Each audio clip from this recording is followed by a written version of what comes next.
Assalamualaikum warahmatullahi wabarakatuh. Di sini saya akan mempresentasikan hasil review jurnal nasional dari kelompok saya yang berjudul Media Pembelajaran Berbasis Multimedia Interaktif untuk Meningkatkan Pemahaman Konsep Mahasiswa. Ditulis oleh Inung Dia Kurniawati dan Segreningsih Nita dan dipublikasikan oleh Journal of Computer and Information Technology tahun 2018. Nah, penelitian ini dilakukan pada tahun 2016-2017 tahun ajarnya. Oke, kita ke pokok pembahasan. Nah, penelitian yang dilakukan oleh Inung Dia Kurniawati dan Segreningsih Nita ini dimaksudkan untuk memberikan inovasi pembelajaran pada mata kuliah fisika sehingga mahasiswa memiliki motivasi yang tinggi terhadap mata kuliah fisikanya. Nah, walaupun selama ini pembelajaran mata kuliah fisika sudah memanfaatkan teknologi, tetapi pemanfaatan ini belumlah optimal. Untuk itu, diperlukan suatu pengembangan media pembelajaran berbasis interaktif ini dengan memanfaatkan Android dalam proses pembelajarannya.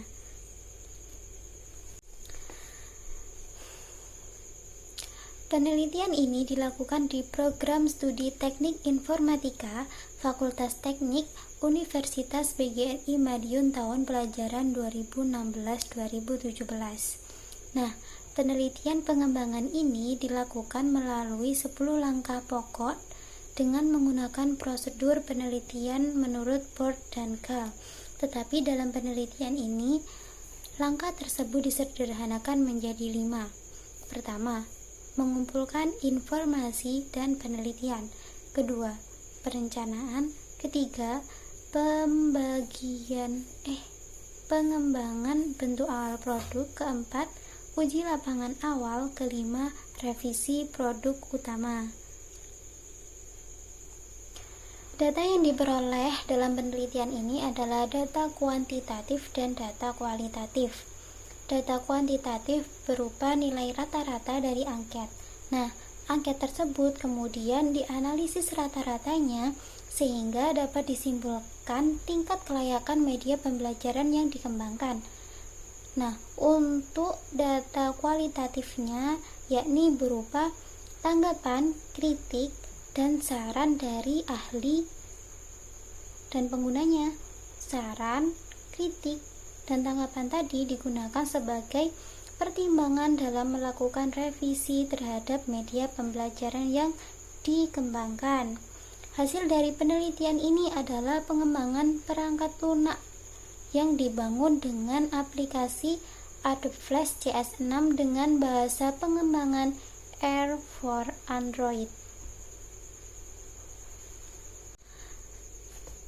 Kebutuhan yang diperlukan untuk mendukung pembuatan media pembelajaran ini ada software dan hardware. Untuk hardware-nya kita butuh prosesor AMD quad-core 1,50 GHz, random access memory atau RAM 2 GB, keyboard, mouse, dan juga hard disk sebesar 500 GB.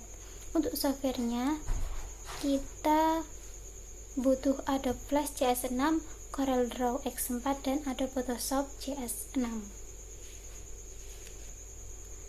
Adapun user interface aplikasinya yaitu yang pertama ada halaman pembuka, kedua halaman menu utama, ketiga halaman petunjuk, keempat halaman materi, kelima halaman simulasi, keenam halaman kuis.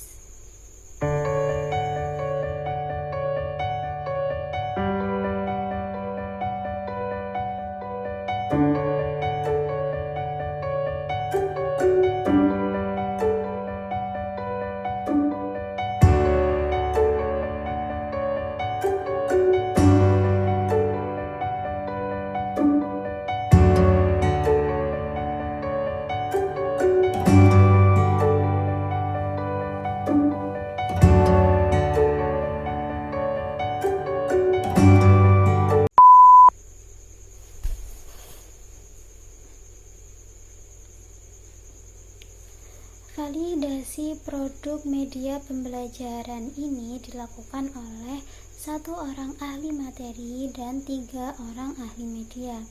Nah, untuk hasil validasi dari ahli materi sendiri diperoleh data kuantitatif yang menunjukkan bahwa media pembelajaran dalam aspek kelayakan isi termasuk dalam kriteria layak 3,3 dari 4. Nah, nilainya itu 3,3 dari 4 isinya kelayakannya. Nah, selain itu didapatkan juga informasi dari ahli materi bahwa dalam bahan ajarnya tadi, soal materi terlalu banyak, penulisan rumusnya kurang rapi, dan perlu adanya penambahan rumus yang kurang. Nah, dari informasi ini, si peneliti akhirnya melakukan revisi perbaikan dari media yang dikembangkannya. Terus untuk yang ahli media, validasi dari ahli media sendiri diperoleh data kuantitatif yang menunjukkan bahwa media pembelajaran dalam aspek kelayakan media termasuk dalam kriteria layak dengan nilai 3,3 dari 4. Selain itu, didapatkan juga informasi dari ahli media, yaitu pertama, halaman pembukaan perlu diperbaiki agar lebih menarik. Kedua, tutorialnya hendaknya dilengkapi ya. Yang ketiga, ukuran font rumus dibuat lebih menarik dong. Maksudnya ukuran fontnya itu akan lebih baik jika dibuat lebih menarik. Yang keempat, tombol scroll back itu perlu diperbaiki. Nah, itu tadi saran-saran dari ahli media. Akhirnya si peneliti melakukan revisi dari saran ahli materi dan ahli medianya. Nah, selain melakukan validasi ke ahli materi dan ahli media, si peneliti juga melakukan validasi ke mahasiswa. Dia menggunakan sampel 12 mahasiswa untuk melakukan validasi dari hasil media pembelajarannya tadi.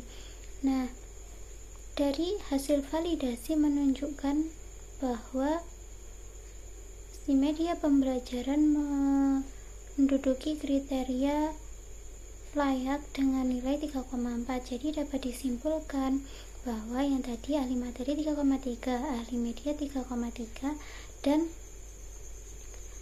ini tadi mahasiswa 3,4. Jadi otomatis kan semuanya dalam kriteria layak. Jadi ya kesimpulannya media pembelajaran ini layak untuk digunakan kayak gitu. Sekian dari saya, mohon maaf kalau ada yang salah. Nah, untuk jurnal internasional akan dijelaskan oleh Mas Alwi.